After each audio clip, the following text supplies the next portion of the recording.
So I'm standing just at the base of Lovelock Cave, Nevada, 20 or so miles from the town of Lovelock, on the edge of the Humboldt Sink, the huge lake that was here many thousands of years ago.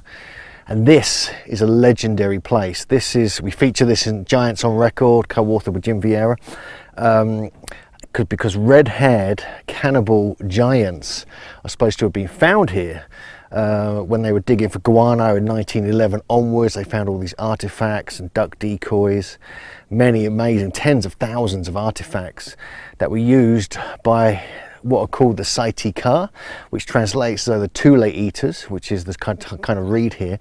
But my archaeologist friend, Bill Snodgrass, who works at Lovelock Museum, said it might be thigh eaters, and this means cannibalistic kind of stuff going on here.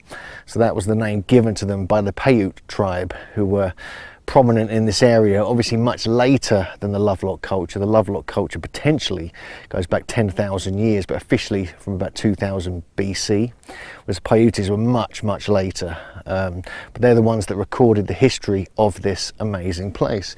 We've got like an information board behind us, so you can see what's on there on the video, and also there's a few other things around here we're going to look at. We're going to get some nice aerial photography to get a sense of the landscape that these potential giants were living in. So this is the main sign here, and just gives you a basic outline of what was going on. Basically, they think it's probably 2600 BC up until the mid 1800s that the cave was in use. But it wasn't until 1911, although actually it was recorded in the late 1800s that there were discoveries here. So it's not just in 1911 onwards. And these are the hills here, and it's just the other side of this rocky peak here that we're going to walk around and climb up to the entrance to Lovelock Cave. Just walking up around the edge here, they've kind of created this pathway. There you can see, just start to see the entrance to the cave. The first entrance you come into.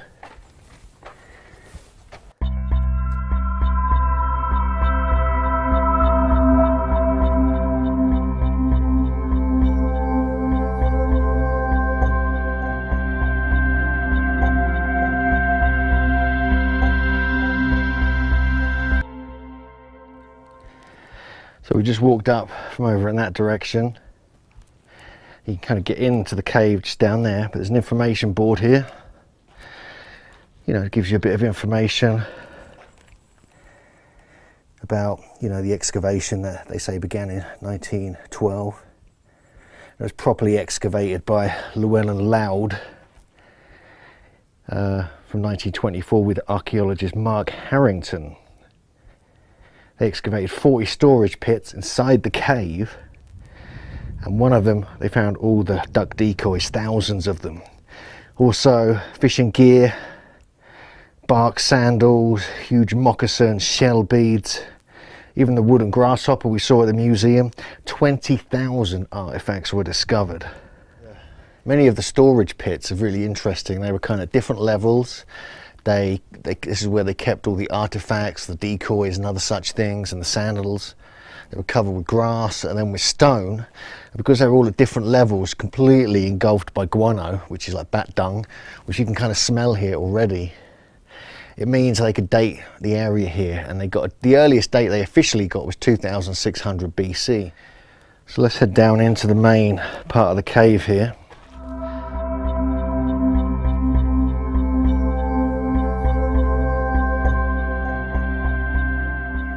You can see they built a modern platform in here so people can actually get inside and have a good look. So, wow, you can actually see the burn marks here of where they probably smoked out the giants according to Paiute tradition. Wow, this is amazing.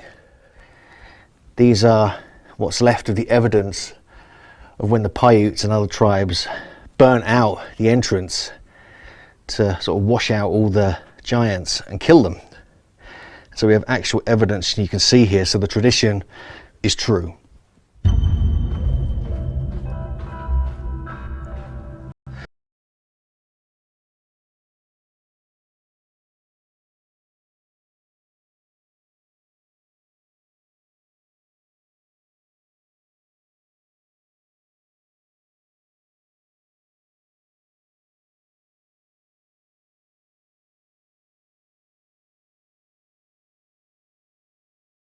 you.